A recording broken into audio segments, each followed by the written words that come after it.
Hello বন্ধুরা, আসসালামু আলাইকুম। কেমন আছো সবাই? তো দেখো এখন আমি মুরগি রান্না করব। তো এখানে আমি আদা বাটা, রসুন বাটা, পেঁয়াজ বাটা, জিরা বাটা আর গরম মশলা বেটে নিয়েছি।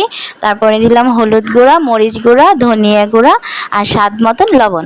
তো দেখো এগুলো আমি সব একসাথে মিক্সড করে এই যে এখন আমি কড়াইতে তেল দিয়ে মশলাগুলো দিয়ে দিলাম। এবার মশলাগুলো তো খুব সুন্দরভাবে কষাইতে হবে।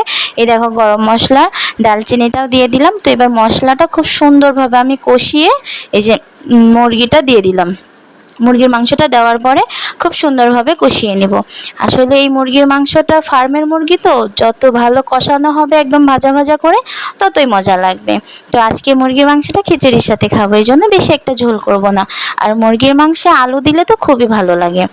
যে কোনো মাংসে আলু দিলেই আমার কাছে খুব ভালো লাগে। তো দেখো আমি মাংসটা খুব সুন্দরভাবে কষিয়ে নিচ্ছি। আমি কিন্তু এক্সট্রা কোনো পানি দিই নাই, এটা হচ্ছে সম্পূর্ণটাই এই মাংসের পানি বের হয়েছে। তো দেখো আমি মাংসটা সুন্দরভাবে কষিয়ে নেওয়ার পরে যখন পানিটা অনেকটা কমে আসছে তখন আমি কয়টা আলু দিয়েছি।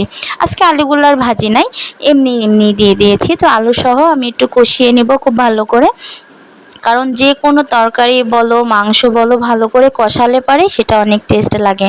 তো এই দেখো আমি পরিমাণ মতো পানি দিয়ে দিলাম। তো বেশি একটা ঝোল করব না, যেহেতু খিচুড়ির সাথে খাবো, তো তাই আলুটা সেদ্ধ হওয়ার মতো পানি দিয়ে দিব। মাংস তো আমার কষাইতে কষাইতে সেদ্ধ হয়ে গেছে।